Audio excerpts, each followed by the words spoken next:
Hello दोस्तों, कैसे हैं आप लोग। आज की वीडियो मेरी उन सबके लिए है जिनके माइंड में ये डाउट चल रहा है कि सिर्फ 5 महीने बचे हैं, अब नीट कैसे क्रैक होगा, क्या स्ट्रेटेजी अपनाई जाए, कौन सी किताब से पढ़ा जाए, कौन से चैप्टर्स पे फोकस किया जाए, टेस्ट कैसे दिया जाए। अगर इस तरह के डाउट्स आपके भी माइंड में है तो ये वीडियो आपके लिए है। मेरी इस वीडियो को एंड तक जरूर देखिए, चैनल को सब्सक्राइब करिए। आज मैं आपको 5 महीने का एक स्मार्ट रोड मैप दूंगा जिसे फॉलो करके मेरे सैकड़ों स्टूडेंट्स टॉप मेडिकल कॉलेज में पहुंच गए हैं। मंथ वाइज क्या करना है, रोज का रूटीन कैसा होना चाहिए, टेस्ट का शेड्यूल कैसा होना चाहिए, सब कुछ। देखो बच्चों, लास्ट 5 मंथ गोल्डन मंथ होते हैं। अगर इसमें प्रॉपर डायरेक्शन मिल जाएगी तो नीट क्लियर करना कोई मुश्किल नहीं है। नीट में एनसीईआरटी बेस्ड 11-12 के ही क्वेश्चन आते हैं, इसलिए रैंडम मटेरियल्स का चक्कर छोड़ो और NCERT plus limited quality resource पर जम जाओ। पहले और दूसरे महीने का टारगेट यह है कि फास्ट ट्रैक रिवीजन करना है पूरे सिलेबस का। मतलब यह है कि सिलेबस को डिटेल में नहीं पढ़ना है, सिर्फ एग्जाम फोकस एंगल से रिवाइज करना है।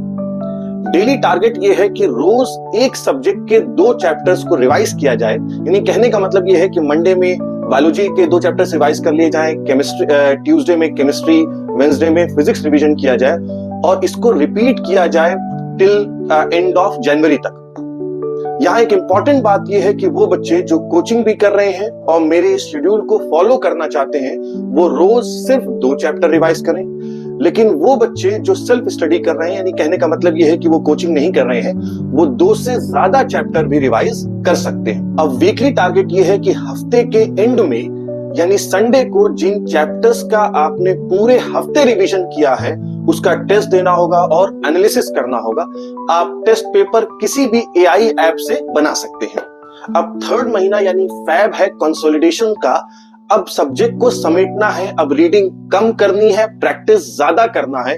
रोज 2 सब्जेक्ट के चैप्टर वाइज टेस्ट देना है। टेस्ट के बाद उन टेस्ट की एनालिसिस जरूरी है।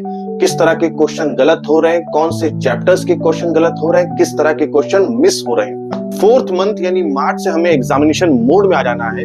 यहां से हमें एग्जाम की तरह प्रेशर क्रिएट करना है। डेली टारगेट ये है कि 13 से 14 घंटे पढ़ना है। इसमें बायोलॉजी को 5 घंटे देना है, रोज 3 चैप्टर रिवीजन करना है। लेकिन ये रिवीजन हमें अपनी कोचिंग इंस्टीट्यूट के मोटे मोटे नोट से नहीं करना है, बल्कि highlighted points, diagram, flow chart, table, इनसे करना है।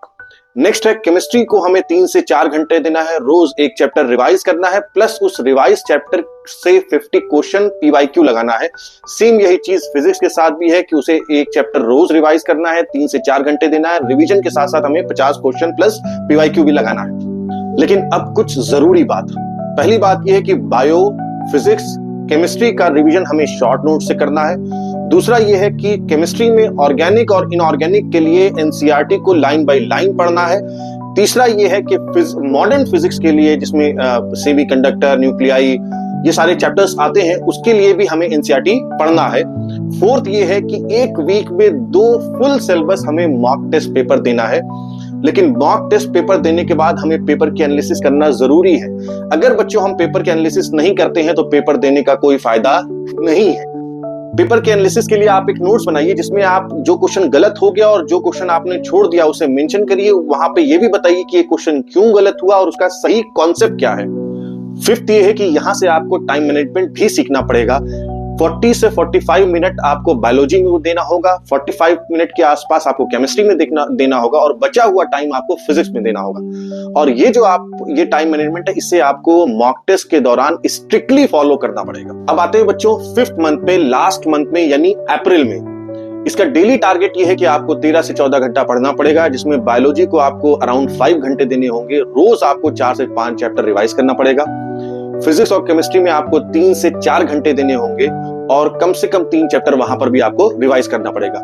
वीकली आपको 3 फुल सिलेबस मॉक टेस्ट देना होगा। इसकी फ्रीक्वेंसी आप बढ़ा भी सकते हैं अपनी रिक्वायरमेंट के लिहाज से। यहाँ पर बच्चों इंपॉर्टेंट बात यह है कि फिजिक्स और केमिस्ट्री का रिवीजन अब आप पेपर एनालिसिस के लिए जो नोट्स बनाया था उससे करना होगा।